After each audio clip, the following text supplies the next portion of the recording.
pagi para saudaraku seiman dalam Kristus. Mari kita siapkan hati dan pikiran kita untuk mendengarkan firman Tuhan. Tuhan beserta kita sekarang dan selama-lamanya. Inilah Injil Yesus Kristus menurut Lukas bab 7 ayat 24 sampai 30. Yohaneslah utusan yang mempersiapkan jalan bagi Tuhan. Yesus berbicara kepada orang banyak tentang Yohanes. Untuk apakah kalian pergi ke padang gurun, melihat buluh yang digoyangkan angin kian kemari? Atau untuk apakah kalian pergi melihat orang yang berpakaian halus? Orang yang berpakaian indah dan yang hidup mewah, tempatnya di istana raja. Jadi, untuk apakah kalian pergi melihat nabi? Benar, dan aku berkata kepadamu, bahkan lebih dari nabi, karena tentang dia ada tertulis, lihatlah, aku menyuruh utusanku mendahului engkau. Ia akan mempersiapkan jalan bagimu. Aku berkata kepadamu, di antara mereka yang dilahirkan oleh wanita tidak ada seorang pun yang lebih besar daripada Yohanes.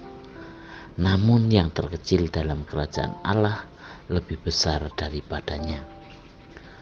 Seluruh orang banyak termasuk para pungut cukai yang mendengar perkataannya mengakui kebenaran Allah, karena mereka telah memberi diri dibaptis oleh Yohanes.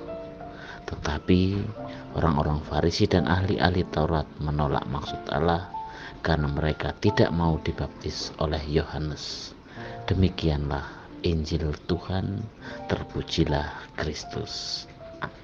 Selamat pagi para sahabatku, sahabat suara hati, rekan muda, para selamaran dan pendengar dimanapun Anda berada. Orang banyak menggantungkan cita-citanya setinggi langit, tapi mereka terkadang lupa bagaimana jalan menuju ke sana. Akhirnya mereka tidak pernah sampai pada langit di mana cita-citanya mereka tergantung. Padahal hanya diperlukan sedikit usaha dan perjuangan. Tentu saja semua itu harus diimbangi dengan sikap percaya.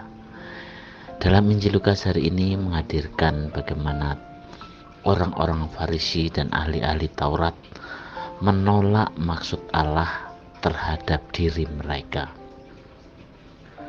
Mungkin yang diinginkan manusia adalah pembebasan dan keselamatan seperti yang mereka mau atau mereka pikirkan. Sementara Allah melakukan segala upaya untuk menuntun manusia ke jalan keselamatan. Manusia hanya berpikir tentang ide, kepentingan, dan kebutuhannya sendiri.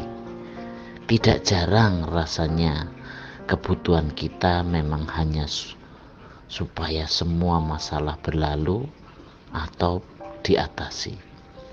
Para sahabatku, sahabat suara hati, rekan muda dan para pendengar dimanapun Anda berada, akhir-akhir ini banyak fenomena umat Katolik yang meninggalkan imannya dan membuat banyak orang ikut tergoncang. Hal ini coba kalau kita ingat, kita review kembali, sebenarnya sesuatu yang biasa. Hal ini sebenarnya mereka meninggalkan Kristus karena mereka tidak mempunyai tujuan dan motivasi yang jelas dalam mengikuti Yesus Kristus.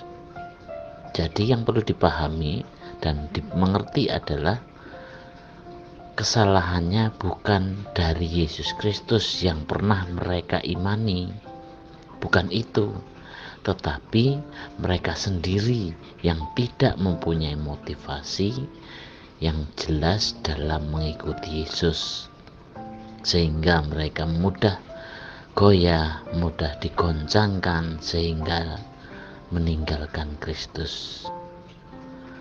Ada banyak orang yang beranggapan setelah mereka mengikuti Kristus, karir mereka atau bisnis mereka sulit sekali berkembang.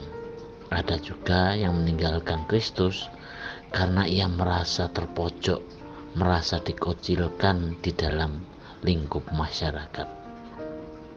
Jadi, banyak orang motivasinya mengikuti Yesus Kristus bukan karena mengikuti kehendak Kristus, tetapi mengikuti kehendak dirinya sendiri.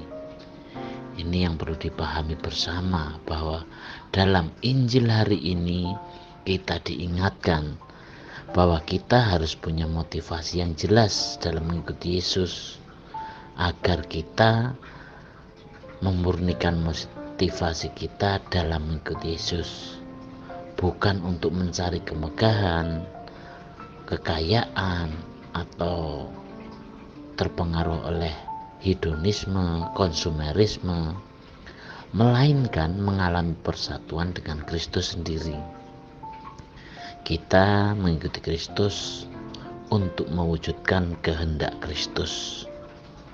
Ingat saudaraku seiman dalam Kristus, semoga di masa Advent ini kita semakin memurnikan motivasi kita dalam mengikuti kehendak Kristus.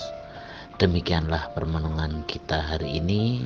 Salam hangat dari suara hati, salam sehat selalu, Tuhan memberkati.